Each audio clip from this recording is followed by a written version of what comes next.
दोस्तों, आज हम बात करेंगे कि इंडिया में स्टॉक मार्केट में इन्वेस्ट करना कैसे शुरू करें। बिगिनर्स और यंग प्रोफेशनल्स के लिए सबसे सिंपल और इफेक्टिव गाइड। आज हम डिस्कस करेंगे easiest methods, direct stocks, mutual funds और ईटीएफ्स एंड हाउ आप स्मार्टली लॉन्ग टर्म इन्वेस्टिंग या शॉर्ट टर्म ट्रेडिंग में अपना सफर शुरू कर सकते हो।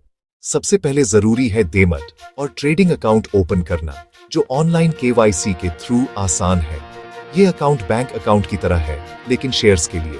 फिर सेट करें अपने फाइनेंशियल गोल्स जैसे रिटायरमेंट, घर और may be short term income from trading, और डिसाइड करें कितना रिस्क अफोर्ड कर सकते हो। क्या आप कंजर्वेटिव हो या एग्रेसिव? अगर आप डायरेक्ट स्टॉक्स में इन्वेस्ट करना चाहते हैं तो स्टार्ट करो ब्लू चिप कंपनीज से, those with track record, strong brands. ये स्टॉक्स आप डायरेक्ट खरीदते हो and they can compound over time. Pros: high return potential, dividend income, आपके choices. Cons: volatility, research required और emotional bias risk होता है, especially जब मार्केट गिरता है। स्टॉक्स में इन्वेस्टमेंट करते वक्त एम रखो डाइवर्सिफिकेशन का।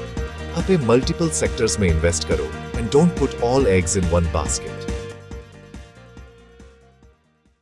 अगर स्टॉक्स थोड़ा इंटिमिडेटिंग लगते हैं तो म्यूचुअल फंड्स परफेक्ट सॉल्यूशन है, स्पेशली बिगिनर फ्रेंडली।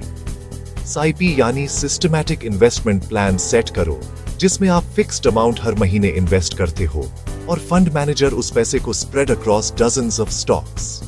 ये gives automatic diversification and professional management. आप चूज कर सकते हो इंडेक्स फंड्स, निफ्टी और Sensex tracking, large cap, mid cap या फ्लेक्सी कैप फंड्स। एसआईपी से रुपए कॉस्ट एवरेजिंग भी होती है और इन्वेस्टिंग डिसिप्लिन एस्टैब्लिश होता है। एक्सपेंस रेशियो कम हो और परफॉर्मेंस कंसिस्टेंट हो तो म्यूचुअल फंड अच्छा रिटर्न दे सकता है लॉन्ग टर्म। ईटीएफ्स एक हाइब्रिड ऑप्शन है। ये म्यूचुअल फंड जैसा होता है, लेकिन स्टॉक एक्सचेंज पर शेयर्स की तरह ट्रेड होता है। निफ्टी ईटीएफ या सेंसेक्स ईटीएफ आपको एक गो टू मार्केट रिटर्न देती है with minimal cost and full transparency. आप इन यूनिट्स को रियल टाइम बाय या सेल कर सकते हो using your demat account. Low fees और सिंप्लिसिटी के साथ ये लॉन्ग टर्म इन्वेस्टिंग के लिए आइडियल है। यहाँ बहुत इंपॉर्टेंट डिस्टिंक्शन है। लॉन्ग टर्म इन्वेस्टिंग और शॉर्ट टर्म ट्रेडिंग अलग चीजें हैं। Investing is about buy and hold over years और decades. Fundamentals matter, patience matters, compounding matters. Trading is about price movement, using charts, stop loss, target and quick decisions. Data shows majority of intraday traders losses face करते हैं। F&O trading में even higher risk होता है। कुछ important tips याद रखें। Diversify your investments, sector और asset class wise. Avoid hot tips और FOMO. अपनी research करो, invest regularly with SIP instead of lump sum at peaks. Maintain emergency fund or insurance before investing. Learning terms like bull market, bear market, volatility, PE ratio helps avoid margin trading. या derivatives until you fully understand them. Stay invested long term. Mutual fund और index ETF में discipline जरूरी है. Age-wise allocation. Youth में equity heavy.